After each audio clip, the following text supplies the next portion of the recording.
Mikey Taylor, welcome to the Paul Morris podcast. Thanks for having me. Such a delight, and I follow you online among many other people who follow you online. I imagine we also have probably a lot of mutual friends. Yes. Yeah. I mean, your career speaks for itself, but for folks who don't know you, professional skateboarder, famous. I'm not from the skateboard culture, but as you know, our cameraman is, and we've got a lot of respect. But X Games fan favorite. When did you start skating? When did you know this was a gift for you? That's a good question. Well, the when I started skating is an easy one. I started when I was 12, and it didn't come natural to me. Skating usually doesn't come natural to most people. But I have a very obsessive personality, and I hate failing, and I want to master things. So it was a perfect combo for skateboarding because it's so difficult. And I would say I actually never felt like it was a skill set that was just given to me. I felt like for me, I had to earn it. And I say that because I had friends that were always better than me, and it seemed like it was always easier for them.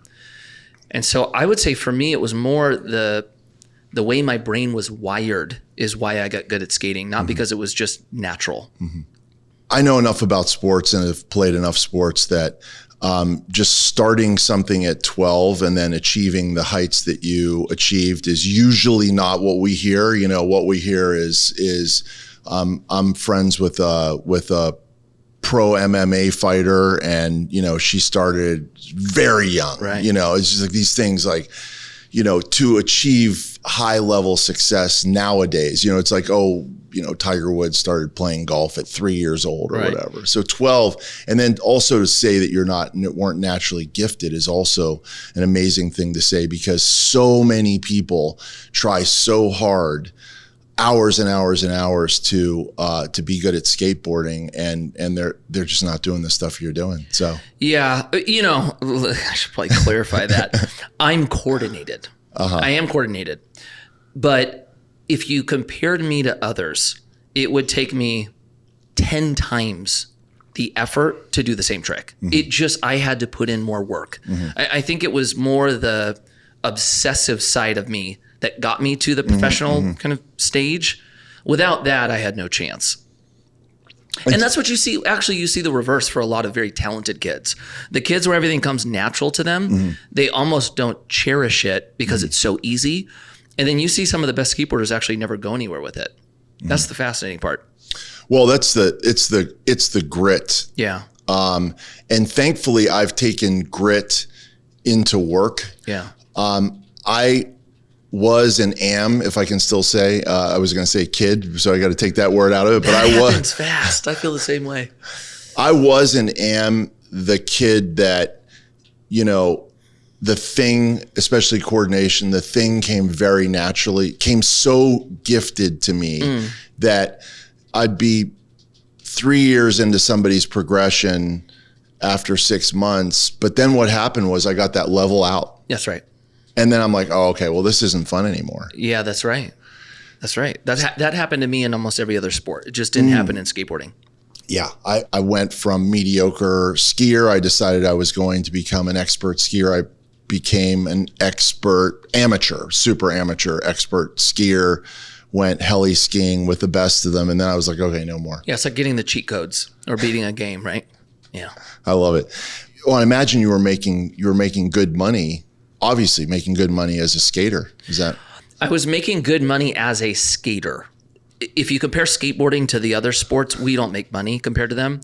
But for a 23-year-old kid making $85,000 a year, that was crazy. That was a lot. And then I eventually started making more as I got my own product.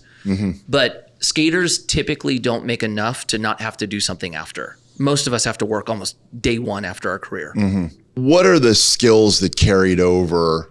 And were there any ones that surprised you? Like what obviously, like grit, we could go with grit because that's so important in everything in life. And when you see somebody that's a professional's different. Right. And I see somebody who's professional anything. I'm like, they've got grit. Right. Did that grit carry over? Were there other things that carried over into your next careers? Yeah. For me, the stuff that I just had in me that were refined through skateboarding, it was, I will go through a wall to get there. Something like failure, that started becoming very natural for me. So that wasn't part of the equation any longer. The skills that I learned from skateboarding that I then applied afterward was, number one, skateboarders look at the world very differently. Mm-hmm. And then two, because of how the skate world is structured, we can't do a trick that's already been done at a certain spot. So, let's say Tiger Woods, right? If he's playing Augusta and hole 1 has been birdied, you can no longer birdie hole 1. It's off the map. It's off the table. And that's how skateboarding is. So it makes us go to a spot and try to find a way to do a trick that's never been done before. Mm-hmm. And that actually changed the way I looked at life and business. What does everybody else see? And then what are they missing? Mm-hmm. And skateboarding taught me to focus on the thing they're missing. Mm-hmm. That's a very good thing to have in business. You have to be careful with it because being early on business actually can create a different type of challenge. And then I would say the second part was skateboarding breeds genius marketers because there's nothing really different about the product we're selling, right? If you look at an actual skateboard, there's only 2 manufacturers that make every single skateboard, but there's 100 different brands. Shoes. There's only a handful of shoe manufacturers in Guangzhou or somewhere in China that's making our shoes. So most of the shoes are the same. You have to get really good at making your consumer think that your product is better than the others, where in theory it's the same product. And that has absolutely crossed over for me. Mm-hmm. And one of the things too that I would push back a little bit on is every time I'm looking at starting a new doing something new, the first thing I'll do is go and see what everybody else has done before or who has created great success. Like for example, in real estate, I view it in such abundance that you really can. So let's use that like skateboard trick analogy. Or the birdie the hole, okay. So somebody like crushed that trick over here. We gotta find something new. I almost view real estate, as the opposite in the sense that I could go and take the fundamentals of somebody who crushed it in real estate in Austin, Texas. I have a friend and business partner there. I could take that model and run that model somewhere else. Yeah, correct. Real estate is one of those things that's, you're tied to fundamentals, and you don't have the same factors at play with something like a product, mm-hmm. right? If you're selling product, it's a different type of calculation, right? We're not going to come in right now, for the most part, and disrupt real estate. There are areas of how that's going to be done, but you can absolutely have a value add strategy that everyone else has, succeeded at. Find a market where the supply demand is, offset and go succeed there. You can, right? Probably the way I would compare the two is when I would go to a spot, I would find a different way to do the trick. But if you looked at the actual fundamentals of what I was doing, I was skateboarding the same way everyone else did. So if you look at that in real estate, right? Maybe the more fair way to say it is, okay, if everybody's doing self-storage, and, they're looking at the same type of fundamentals. Who are the major employers? What's the job growth? What's the population growth, et cetera? Okay, I'm going to find an asset that fits that, but my value add prop, or the thing that's going to separate me, is maybe going to be unmanned storage, right? Maybe that's the differentiator. For, something like multifamily, and I'll tell you how this applied to my current business. When we were looking at new apartments to buy, the fundamentals were still the same as the others. So that part could be replicated. But what we were doing was we were chasing the creatives, right? So there was a tendency or there was a path that creatives would go down, which was they would find markets that were cheap, that weren't that cool, And once the creatives entered the space, the markets became very cool, right? They naturally would create the coffee shops and the art studios. And what that would end up doing for real estate is drive the value up, right? So we would find a pairing where the maybe conventional fundamentals were there. We would be chasing the creatives. And then on some of our value add that we are doing to the apartments, it was aligned for a certain generation, which was the younger generation. And so that would probably be one way that we're trying to find a separation for what we were doing. But, the numbers are the numbers. I'm still confined to a, certain NOI and cap rate and expense ratio and all of that. You transitioned that really beautifully in the sense that trick that has to be novel in a sense. You're using all the fundamentals that you learned the whole way, and you really are. That really is in alignment with what I was talking about, because I'll look at the way that somebody's doing it, and I'm not really doing that full, R&D, rip off and duplicate. What I'm doing is You're taking the core principles. You're taking 100%. And then what can I do to differentiate from that spot? Right. That's exactly right. And so that really is a great analogy from the trick that seems like to the outside world, like, okay, never mind, we can't do that anymore. We're going to go ahead and really learn from it. That's right. One of the things I picked up from your podcast and some of the things you talk about is that, sponsorship money is like, it's fragile, or there's, it's not real money, or, I don't want to put the words in your mouth, but give me that wisdom and distinguish it for me from the things that you do. Okay. So when I was a pro skateboarder, sponsorship money felt very similar to an employer. It's just a job that's paying you for me. Except because I picked a career that had a short timeline, I felt like my sponsors owned my future.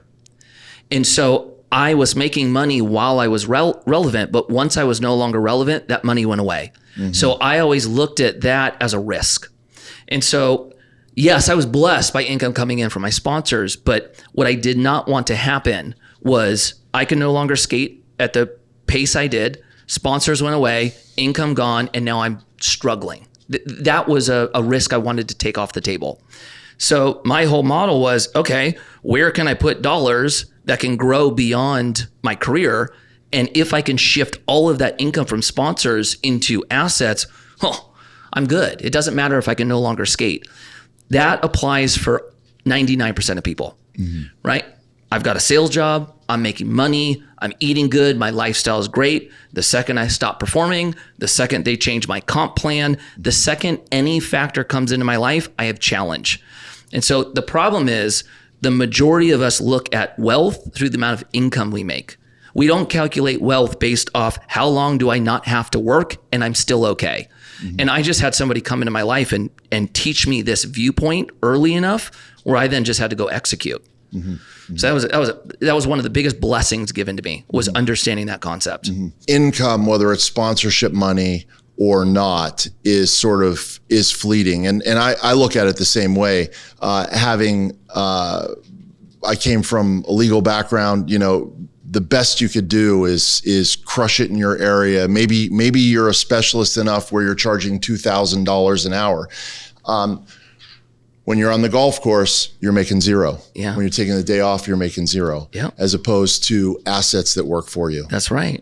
Attorneys calculate everything by minutes, right? Minutes are hours. But that applies to almost every career. I mean, real estate, right? Agents go sell homes. They got to sell a certain amount of homes to live. And one of the biggest challenges that agents have is they understand an asset class so well, and too many of them don't participate in the benefits that it creates. They just are tied to the income. And the problem is we end up putting ourselves in a trap that we didn't intentionally try to create, right? It's a natural progression. We start making money, we get married, we have kids, we get the house, we get the car, we put the kids in school, they want to be in sports. Every kid's going to be a pro athlete. Now you have coaches. And before you know it, your lifestyle has matched your income and you have no room, right? We've basically gotten rid of the margin. And that feeling sucks. And it happens almost without us noticing. And so, one, it's important to know it first before it happens, because it's easier to create the correct path in the beginning. It's really hard to change once you've already established it. It's like golf, right? You brought up golf. If you learn without a coach, you're going to learn how to hit the ball. There's probably going to be things you do wrong. It's much harder to then change a habit that's already built in, as opposed to learning right from the beginning. Same thing applies for money. There's a concept that somebody taught me. The guy wrote a book on it called Profit First. Did you ever hear that? No, I haven't. Okay. So, and he had built these giant companies. I feel like in part, I still suffer from it. And that's, building a giant company that's like a cash eating machine, and you hear about this in all phases of life. I have a friend who's the daughter of a very famous and old rocker. And that rocker is still like traveling all over the world, performing. Like, why is he still doing this? And she's like, you got to feed the machine. That's right. Because even at that level, right?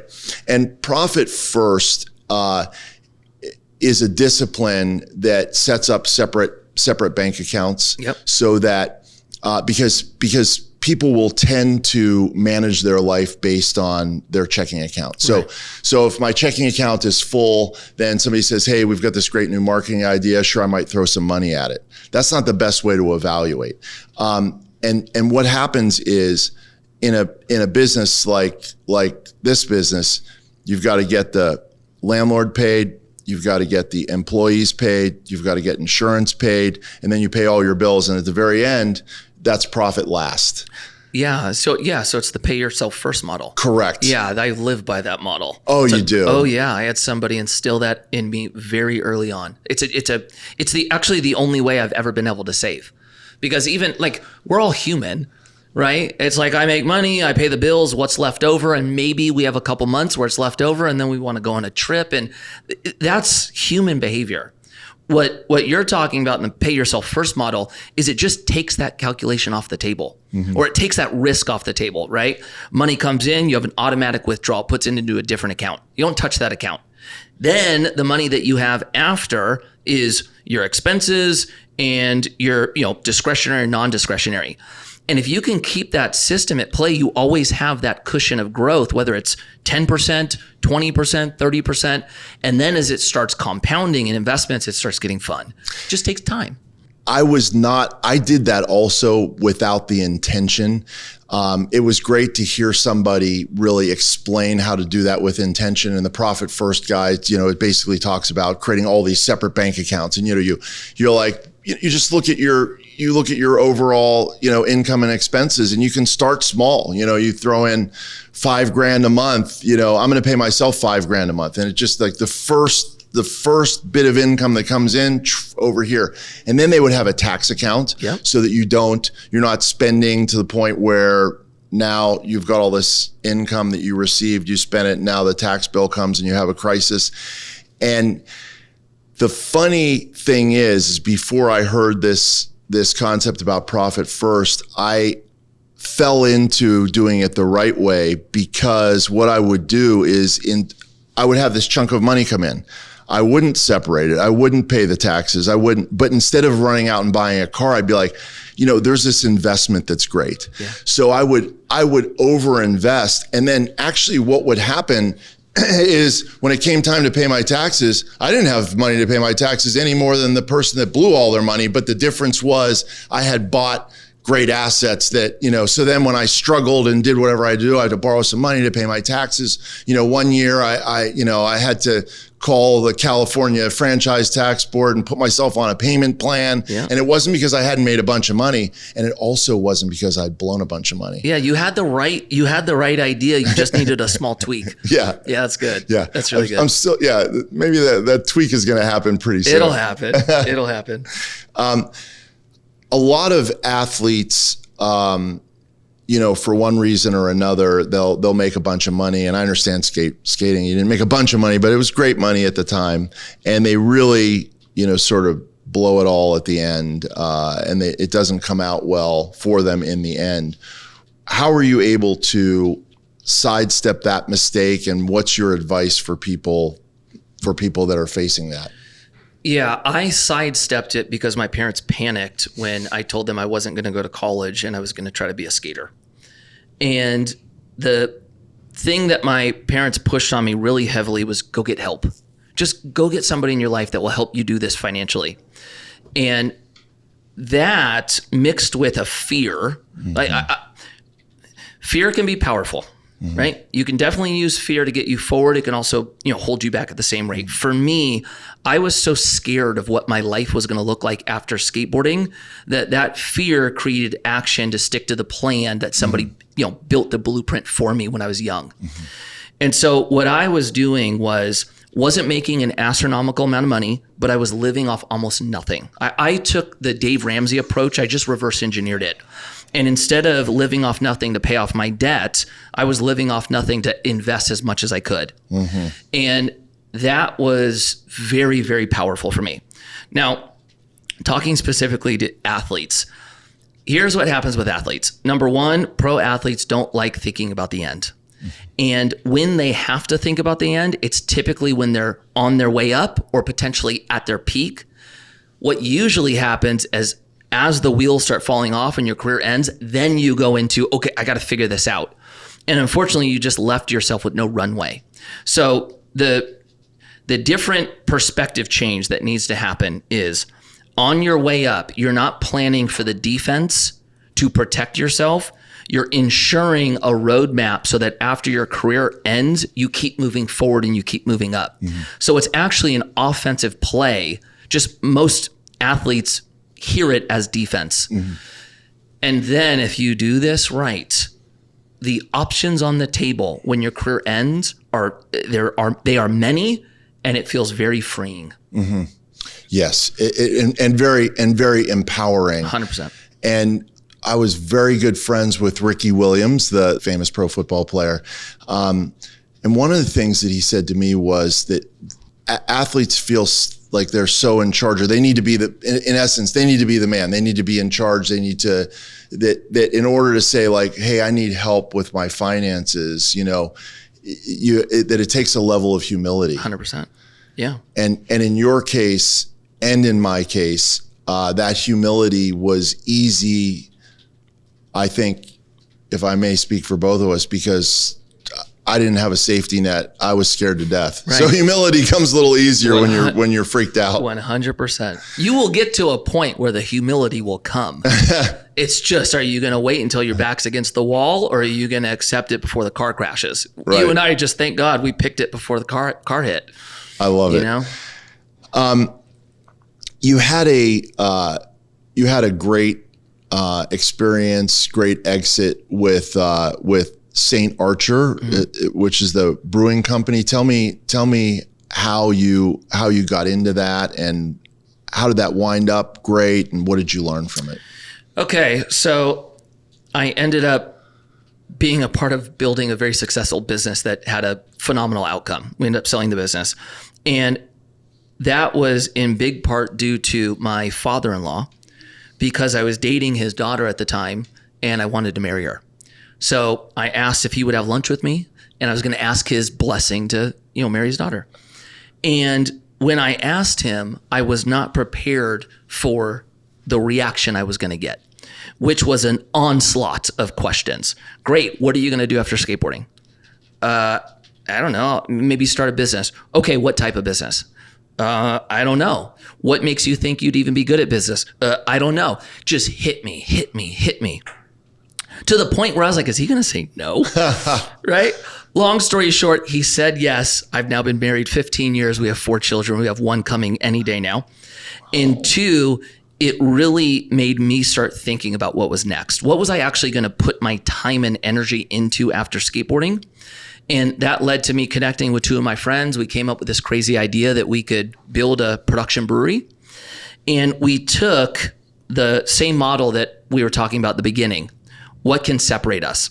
And at that time, craft beer was really starting to grow. Like if you went to a party, 80% of people would show up with the conventional beers, Coors, Coronas, Modelo's, and then 15, 20% would show up with Ballast Point or Racer 5 or some of these like cool unknown brands.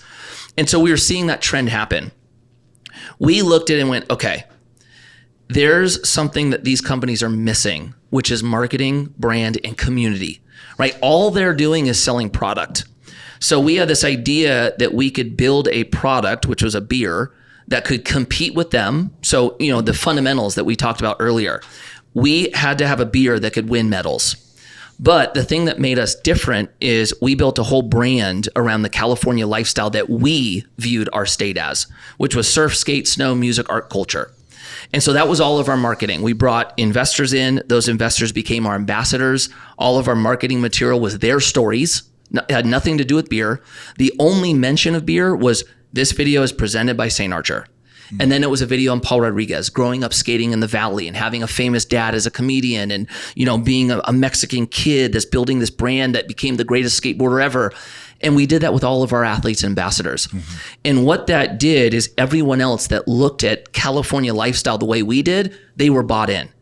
And them buying the beer just confirmed that they were a part of our world. And our brand exploded. We were, I think, the fastest growing brewery in California. And then we ended up selling our business in MillerCoors. So that's how we found a red ocean, right? Which was a growing industry and potentially saturated. We found the thing that we thought they were missing, which put us in the blue ocean scenario. We got to ride the wave of growth that was happening with the overall market. We had the separation, and then we had the exit. I love it. And it's one of the things I think and talk about all the time is the blue ocean. And the blue ocean, another phenomenal entrepreneur that has been massively successful, I interviewed, he called it white space. First of all, you have to have enough ability to enter that. Right. But where are the white spaces? Where is the open opportunity? And like you said, the beverage world is not the white space. It's not the blue ocean. It's the red ocean. That's right. The trend that you spotted the trend, which is very similar to what you were talking about with real estate. Correct. Which is one of the things I love to do is find that emerging neighborhood. Timing is very important. Correct. Because again, just using my own real estate, my own real estate experiences, when I only invest in places I know. So the only real estate investments that I hold are in Pittsburgh, which is where I'm originally from. And we have a management company and it's the whole thing there. And then in Los Angeles or nearby, because that's where you can see it, where you can see it and feel it. Right. You can find these trends and you can find that emerging neighborhood. Even in LA, there are the emerging neighborhoods, and there's a timing. Oh, that's what I was going to say. In Pittsburgh, there's downtown, which was starting to blow up, and then there was the Civic Center, which is all the universities, and the distance between the two was so small. And I bought a bunch of property, in between the two. The problem is it took forever. I didn't sell at a loss, but I held it forever and sold it for a few dollars more. Now, somebody now 20 years later, they probably did the thing. That's great. So I have sort of a rule of thumb, which is really, the neighborhood is already like 25%. Right. If you go at 5, and by the way, when it's 25% changed, here's what the people that know the neighborhood are saying. Did you see the price of that thing? Yeah. Like, people have lost their mind. They're paying like it used to be half the price like 3 years ago. But when it's only 25%, there's still a lot more room. And you're also the tide is also rising. Right. So you're getting in there. Yeah. But back to your St. Archer thing is that making brand and seeing the trend and then the brand and the community and the marketing. And that is skateboarding. Right. That's right. That's right. We apply. So here's a funny thing. I had 2 other partners. So there are 3 founders total. And 2 of us came from skateboarding. The other one came from surfing. We didn't know anything about business. We didn't know anything about beer, right? We had to learn that as we went. 3 naive kids that thought anything was possible. And what we did is we applied our world tactics, which was skating and surfing and how you have to market. And we applied it to an industry that had never seen that before. So that paired with, we brought people in that we were surrounded by great people. There's 2 things that you mentioned that are very important highlight. Number one, any successful entrepreneur, if they don't tell you that, hey man, there was some time and some luck involved in it, they're lying to you. Like truthfully, there's always a little bit of that. And then secondarily, the barrier to entry part, depending on what you're doing, if it's pretty high, a lot of people just don't think they're capable of getting in, but it's actually not as high as we think. I think that's the interesting part. So you almost want to be naive to some level, right? Like I look back at my business now, if I know what I know now, I'm not sure I would have started it. And after we sold the brewery, knowing what I knew at the end of it, I'm not sure I would have started it. So I actually think there is some value in being a little bit naive because you don't know how brutal it's going to be. And so you just go and do it. When you then have that exit, now you're sitting, I imagine it's a pretty good exit. Now you're sitting on, a decent sized pile of money, but that again is not an asset class. Correct. That is, and again, I have friends that have made lots of money, in products. And one of the things that I will see, it's weird because I was in this peer-to-peer group, with lots of very wealthy people. And when it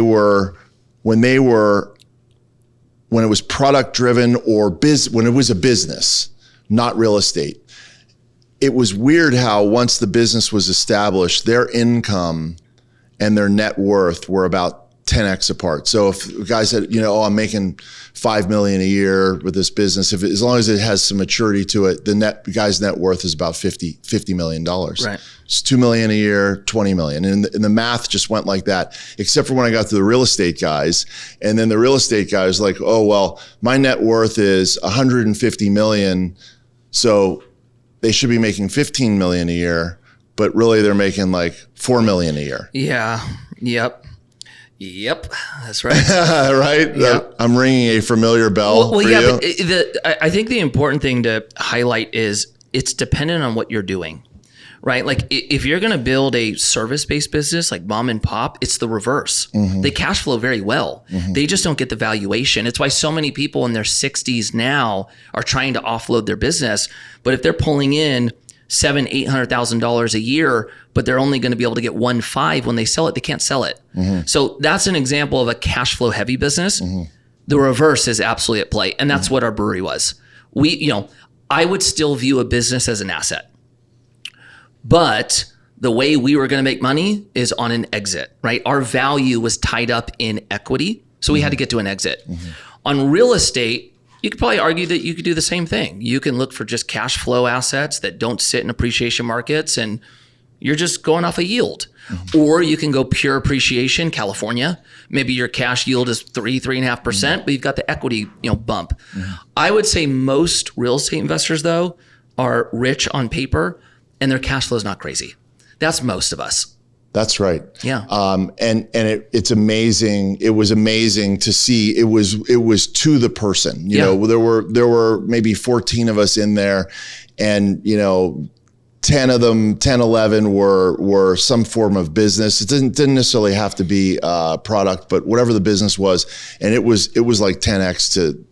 You could predict it. And then when you got to the real estate guys, we had one guy in our group that had a net worth of $600-700 million, and his, again, that math should be 60-70 million a year. And he, we're not crying for him, but he was making 18 million a year. And you're just like, what happened to the math, And I believe it's because of this. And that is that, real estate is such a stable asset class that it drives the price up and it drives the yield down. So that means the cash flow is getting lower. But if you hold on to it long enough, that's where you see people's, one of the things I hated about flipping anything was, I put all this time, energy, and effort at the front end, and then I'm going to sell it.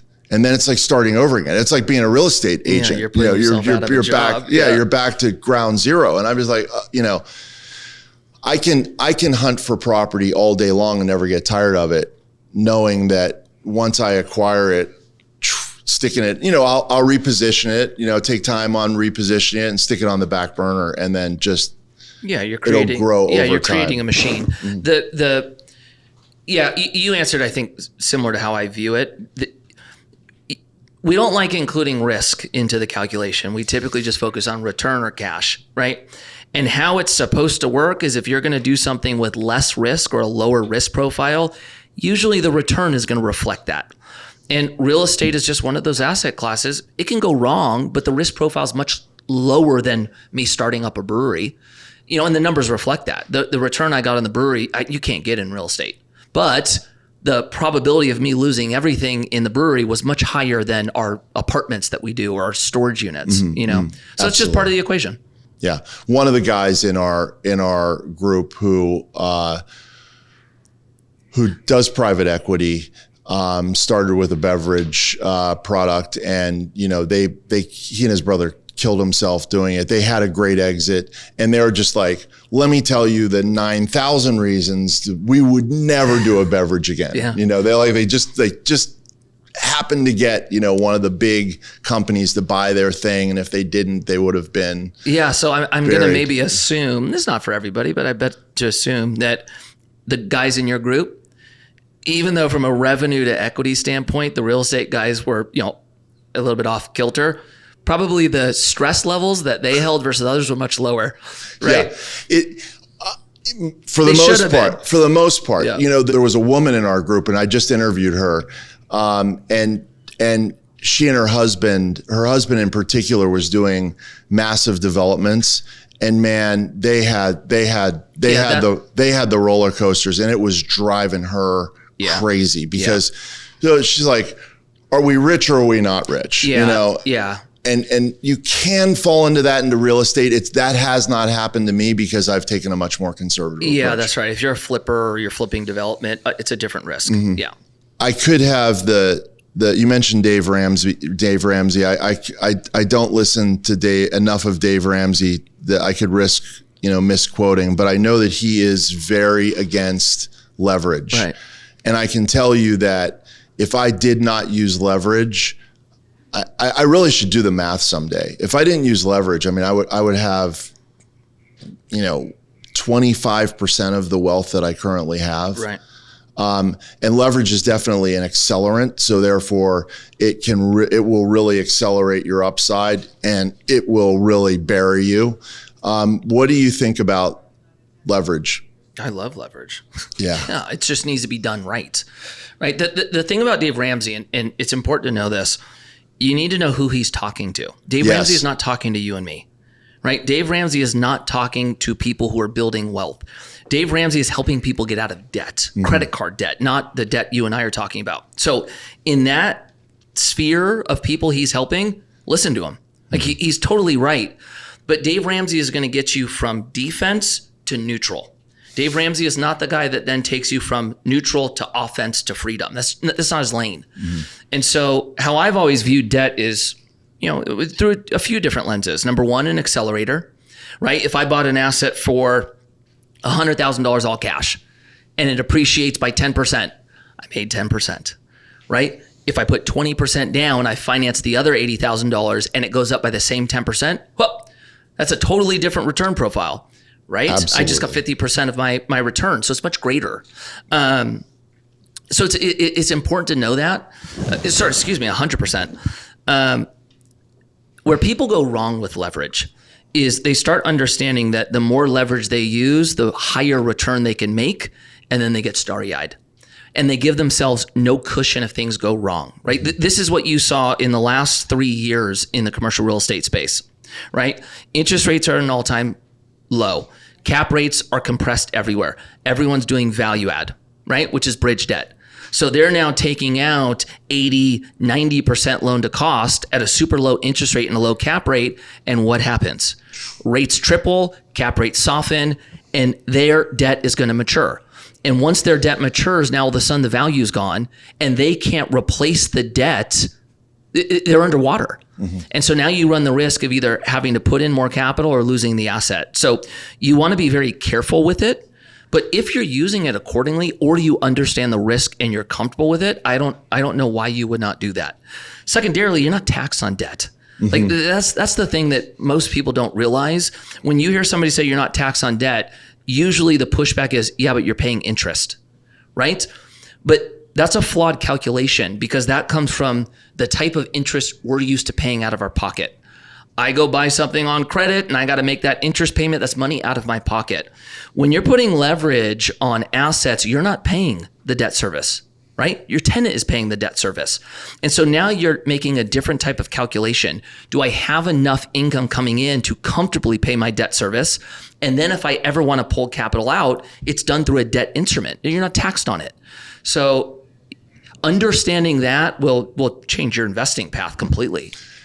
That is, and I've been doing this so long, and I appreciate you saying it that way because it's just a much better way to explain it than I've ever heard. And that is, you use a perfect analogy. I haven't thought about it that way because I'm so used to thinking about real estate that I don't think about debt in the same way. But you've said it in a way that's phenomenal for our listeners. And that is, you buy a car if you pay all cash, or you buy, something on your credit card that you can't afford. So now you're paying this high interest rate. And it really is, it's money coming out of your pocket. The debt used correctly, the tenants of the property are paying, they're the ones that are paying that. Correct. Yeah. And I think the thing that really adds to that is homes. When we buy a house, we pay the mortgage, right? So we're looking at interest rates. I mean, that's a big factor why it's so hard for people to buy homes right now because the interest rates are high. So we calculate a home based on what we can afford every month. And as rates go down, we're stoked, but we are used to fronting that payment out of our pocket every month. That's not how assets work. That's why the big discussion around is a primary residence an asset, and people say no, it's because of that component, right? And that's not how investment properties work. It's a completely different income structure. So you view debt differently. And I've used my houses as a way to build wealth. Yeah, you can do that. And this is what gets people rattled, right? You say something like a home isn't an asset, and people go, "Are you kidding me? I've got $500,000 of equity in my house. I've got $2 million of equity in my house. What do you mean it's not an asset?" Right? All we're saying is that when you own a home, you are paying the mortgage, you are paying the expenses. When you have an investment property, you are not. That is the difference, right? One brings money into your pocket every month, the other takes it out. Doesn't mean you can't make money on both. It's just, it is a different thing. And ultimately, you have to live somewhere. So you're either going to own a home or you're going to pay rent. Correct. So there's going to be some cash outflow for where you're living. And I don't blame people. My business partner, smart guy, we invest together. And I when I buy a house, I buy a value add house for myself. Correct. And he just went, look at, I work hard all day. I've got a wife and a kid. I want to, and he bought a house that was done, beautiful. There's no value add possibility. Of course, it did go up in value, right? But there wasn't any value add possibility. You can't blame him for that. No, not at all. And I think you nailed it. You are going to have a cost of living, period. Do I want to rent or do I want to buy? But you're going to pay to live, right? Just if you're paying to rent, I think the calculation is I'm going to do this for a time to then buy a house, or I'm going to do this so that I can put money into assets and then I'm going to use those to help me buy the house. So I think that is more the full circle or the total picture that you need to pull from. And then, the value add, I'm built to find value, right? It's like, I'm just like you. Let's find the fixer upper. Let's add the value. It's going to, force appreciation, but I also have a wife with kids. And so you have to calculate that. It is it is one of the factors. Sure. And they don't want to live in a construction site. Nope. Yeah. I totally appreciate that. So, okay. So, you really used what you had. I mean, somebody had me watch really for branding, the documentary Dogtown and Z Boys. And there was just there's a whole branding aspect to it. How did you then, what was your gateway to real estate, and then bring me from that to present where you're running private equity? I was investing in self-storage passively is what I was doing. And so I started off in the stock market, very conventional. I was funding things like my IRA, my SEP, and all of that. And then somebody introduced self-storage, and I had no clue what it meant, but he was a mentor of mine, and I liked the sound of it, so I made an investment. And then I got to experience cash flow coming in and appreciation. And there was something about the tangible component of real estate that I liked. I'm not going to say I didn't. I felt like I trusted real estate more than the stock market because I can go there and see it, right? When I sold the business in the beginning, I was like, okay, now I have a lot of cash. I put that into real estate. We stayed with the company, MillerCoors, for about a year. And then I was the first to leave. My other two partners stayed a little bit longer. And then before you know it, we were all gone. That's a whole other podcast. If you sell a business to somebody else, interesting experience. And so I was in a position where I was trying to figure out what I wanted to do next. And I noticed that I was in a very unique position compared to my friends, because pro skateboarders don't usually build companies, invest in real estate, career ends, and they're okay. Most of us have to scramble. And so I really had this idea of trying to, replicate what I had done and build that structure for basically my friends and family. Mm-hmm. And when I started looking over the last 20 years, the one thing I had was education. I had somebody come in and teach me, which gave me the tools to then go out and apply. Secondarily, I had opportunity. So I landed on, I want to create a business that has opportunity. I made that opportunity in multifamily apartments. And then I wanted there to be an educational component so that all of the wisdom that I was given, I could pass out to others through social media and they could take with it as they will. And that's how we got going. Well, okay. So how'd you do real estate though? Yeah, no, yeah, right. So explain to me, sometimes listeners will hear private equity and they'll think Wall Street, or they'll think like the, Apollo, or some of these massive private equity companies. So just break it down for me. What's private equity mean? Where are you in that? Yeah, that's a really good one. So private equity traditionally means that you are going to pool capital together, and that capital is not going to come from the private markets. So it's not going to come from the stock market. And then usually traditional private equity invests in business, right? So for the listener, you're going to hear this one because it's trending everywhere. Private equity right now is doing a roll-up strategy. That's the hottest strategy. Mm-hmm. And they go out and they buy service-based businesses. They buy financial businesses. They buy marketing agencies. They package them up together. They try to find some efficiencies, right? They're cutting down expenses or increasing revenue. That's ultimately going to increase their EBITDA. Then they're going to offload it. That's traditional private equity. In real estate, really what it means is that you're bringing investors together to go out and buy real estate. And you're doing that on the private side, not the public side. Mm-hmm. So for my business, we go out and find limited partners. So that's investors that want to own real estate. They want the benefits of real estate, appreciation, cash flow, depreciation, loss, but they don't want to be active. They don't want to find the assets. They don't want to manage it. They don't want the phone call at night. And we basically bring the two parties together. And then when done right, our investors make a return, and then we get to have a percentage of the profit. Mm-hmm. And that's basically the nuts and bolts of the business. Sure. I had done syndication, yep. And I view the difference between syndication and private equity is basically syndication is just a smaller version of it, as opposed to private equity would be like a real estate fund. Is that? Yeah, you can. That's a totally fine way to look at it. Like if you're looking at my actual business, there's projects that we do as a syndication. Mm-hmm. So a syndication just means that you're creating an offering for a singular project. And then a fund means you're going to create an offering for multiple projects. That's really the only difference. There's some more complexity into it, but that's the biggest difference. Private equity really is just a flow of your capital. Where's your capital coming from? And you can almost look at it as crowdfunding. Mm-hmm. You're crowdfunding one project or you're crowdfunding multiple, and then there's different sizes, mm-hmm. right? I would probably be viewed as a boutique company, and then you have the monsters. You mm-hmm. have the big players. Right. I don't know if you discussed publicly, but assets under management, how size, big is your, We're about 350 to 360. Uh-huh. And do you use, how much debt do you use? On our storage portfolio is valued probably around $180 million. I think we have about a 50% debt to equity ratio on that portfolio globally. And then when we're doing multifamily, what we do, we put a pretty big equity check down. So on all of our deals right now, it's about 40%.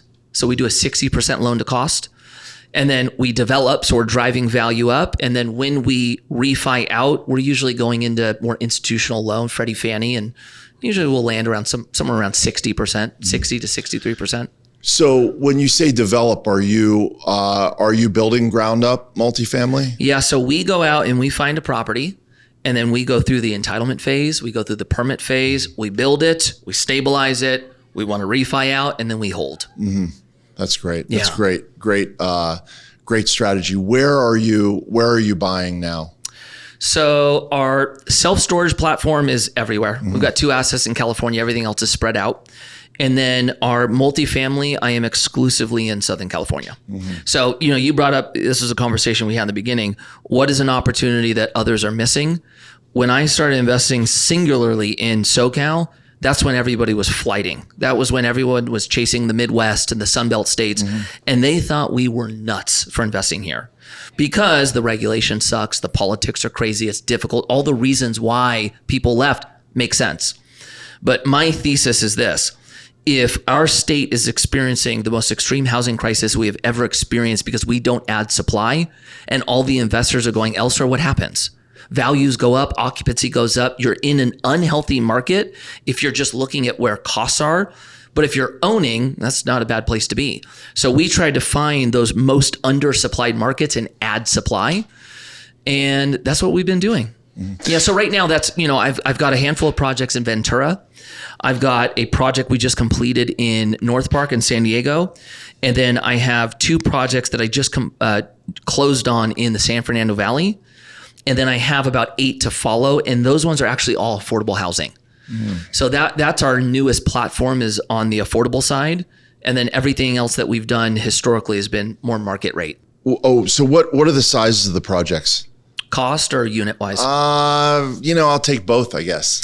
Okay, where we want to be is sub 100. So I would say ideally I want to be around 90 units. My range, well, because it's who you compete with, right? So what I like doing is I want to be above the mom and pop and the beginner syndicator, but I want to be below the institution. So what happens on the mom and pop investor is they don't totally know yet why they're or how they're underwriting deals. So they're kind of making decisions based on feelings. And when you're trying to negotiate against them to buy the property, they drive values up to a point where it just doesn't pencil for us. So I don't like competing with them. On the other end, competing with the institutional capital who has a 10 to 20 year timeline and a 5 to 6% projected yield, very difficult to compete there as well.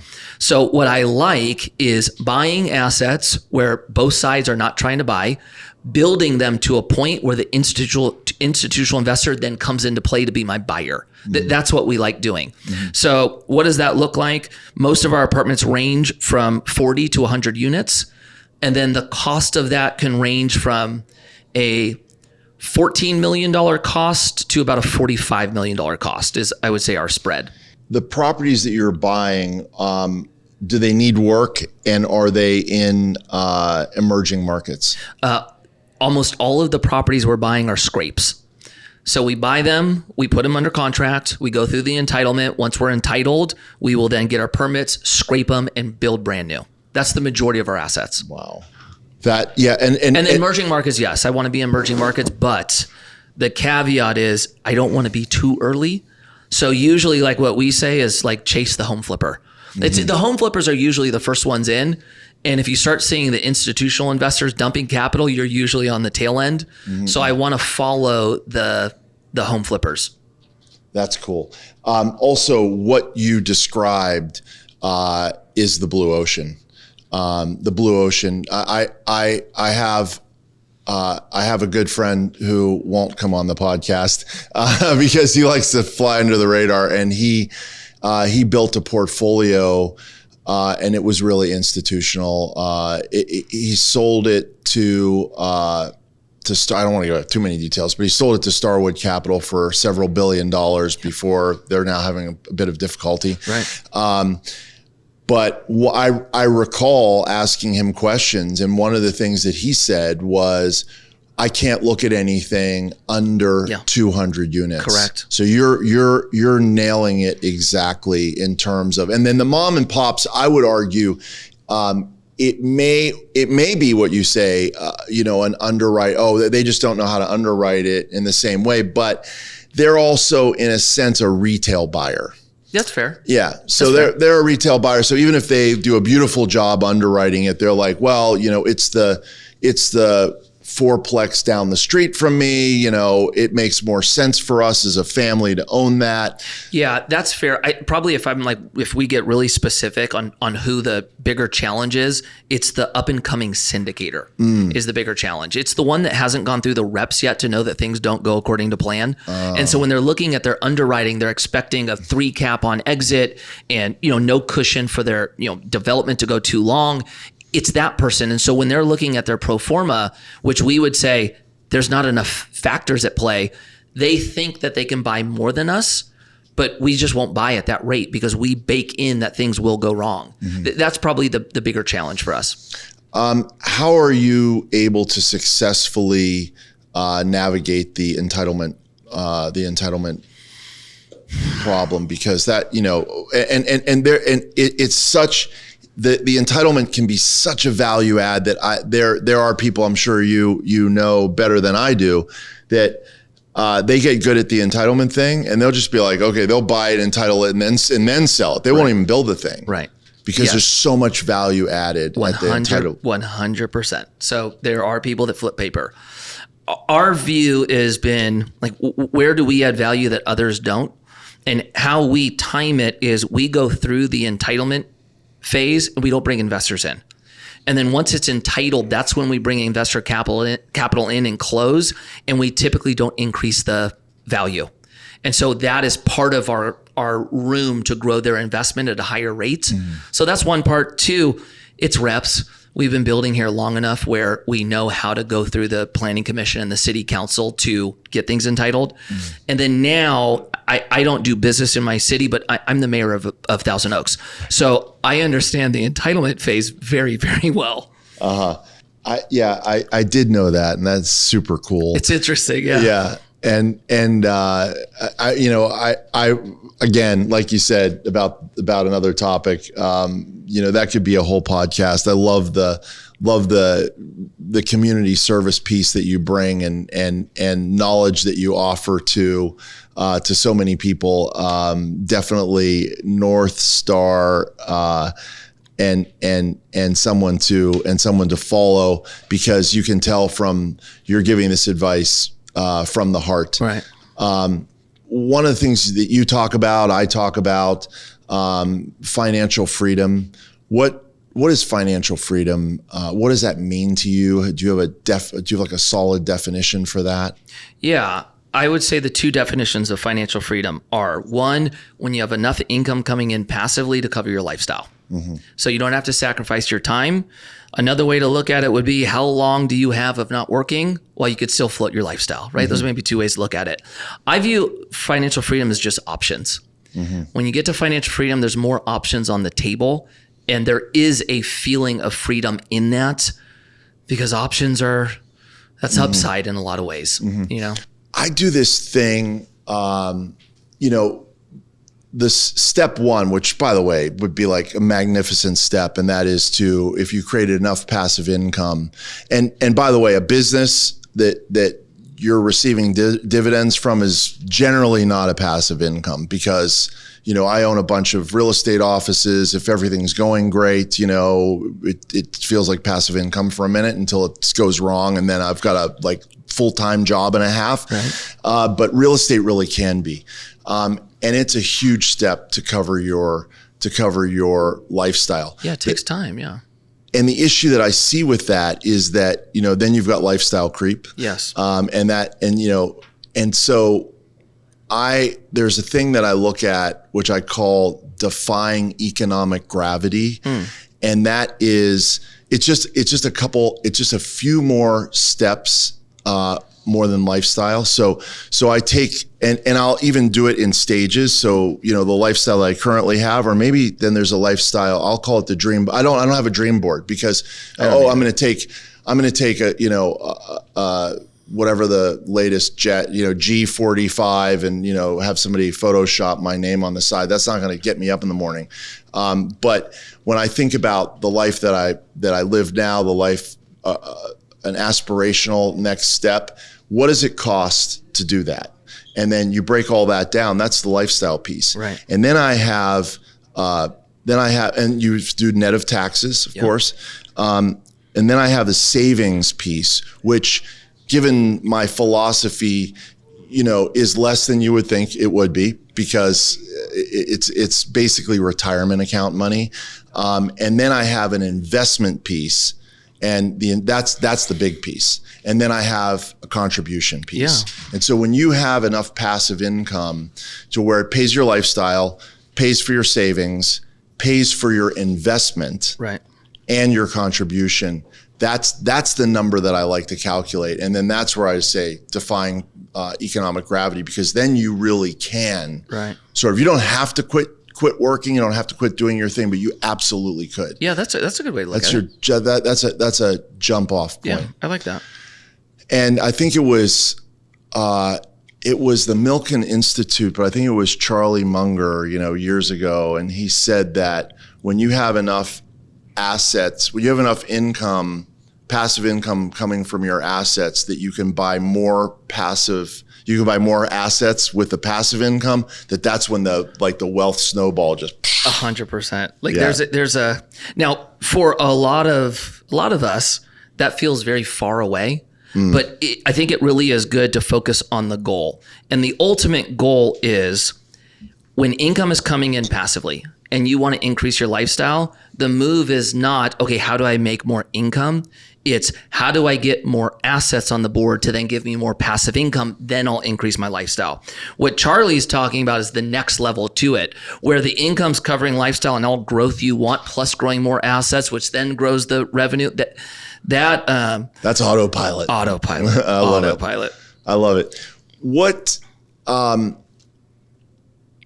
do you tell people who are getting in the game now?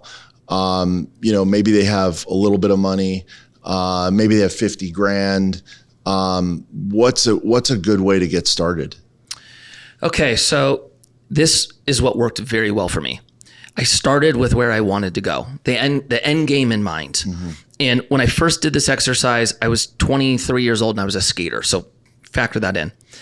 I wanted to make, at that point, $180,000 a year passively, because I was like, that's a good life. I can have kids. I'm good. And so I reversed it and went, what's a conservative yield I can get off that? And that could sustain during downturns. I picked 5%. Mm-hmm. Okay, I need about $3 million invested. And then I just started putting money in those assets that would get me to that $3 million. In the beginning, the calculation is this. You need to grow your wealth. So even though we're talking about passive income coming in, if you pick passive income over growth, it's going to be a smaller return. So in the beginning, I was focused on growing the wealth, which was going to be, how do I double my money every 3, 4, 5 years? And then once it's at the number I need it to be, I'll switch over to income. That was my blueprint. And then once I knew where I wanted to go, it was like, okay, can I get 9.5% in the market? Cool. Money's going to go there. Can I get 15% on this real estate deal? Money's going to go there. And then as I became more sophisticated, it became a game of taking risk off the table while still maximizing upside. And how you do that is just making sure that your investments aren't correlated, right? If something happens, does every single one of your investments drop? Or do you have a piece of real estate that you have equity in? Do you have some private credit in? Do you have venture? Do you have stock market? So that they ebb and flow together. And then my path became very clear once I understood all of those components. So once you do that exercise, just get started. Mm-hmm. A lot of people go, it's only 50 grand. It's only 20 grand. My first investment, I think, was $5,000. Mm-hmm. The $5,000 then led to 10, then to 20, to the point where now you're cutting $1 million investments. Just get started. It's not about the first deal. It's that the first deal opens the second. That's the framework. I love it. And also just get off the sidelines. Yep. Because you know, another thing I'll do with a podcast is interview people that do something else. You know, I interviewed actually my chiropractor, who has bought and flipped and made a lot of money in real estate. He ends up making more money in real estate than being a chiropractor. And you just have to get off the sidelines 100%. in order to learn and make those mistakes and do the things that 100%. Yes. 100%. I love it. Phenomenal information. I so appreciate your time. We do a fire round. And so these are just questions. They can be deep and you could go back and forth forever, but just quick. give me your thoughts on it and we'll go from there. Fire round, you want one word answers? They quick. definitely do not have to be one word, but whatever comes to your mind. What's your favorite childhood memory? I don't know how to answer this quickly. My dad and I were it wasn't Boy Scouts, it was called Indian Guides. And we went to the snow and every kid had to memorize all the names given to them, right? Their, Indian guide name. And if you said everybody's name correctly, you won a badge. And everyone got through it easily. I struggled. And I sat there, which felt like an hour trying to remember names. And I finally got it, right? And I remember afterward, my dad, I heard him talking to one of the other dads. And he goes, I'm so proud of him for not giving up. And I always remember that. That was a pretty good memory for me. Wow. Sorry, I just blew your fire round. That was great. What's your idea of perfect happiness? A life that's aligned with your purpose. What's your greatest fear? Maybe something happening to the kids. What's a talent you don't have that you wish you had? Efficiency. What's an insult you've received that you're proud of? You're crazy. What's the quality you most like in a person? Honesty. What's a trait you most dislike in a person? Untethered emotion. What's your greatest extravagance? Like, what's the thing I splurge the most on? Probably equity. It's probably that, equity. If you could be remembered for one thing, what would it be? You made very deep questions part of the fire round. I think trust. Trustworthiness. Nice.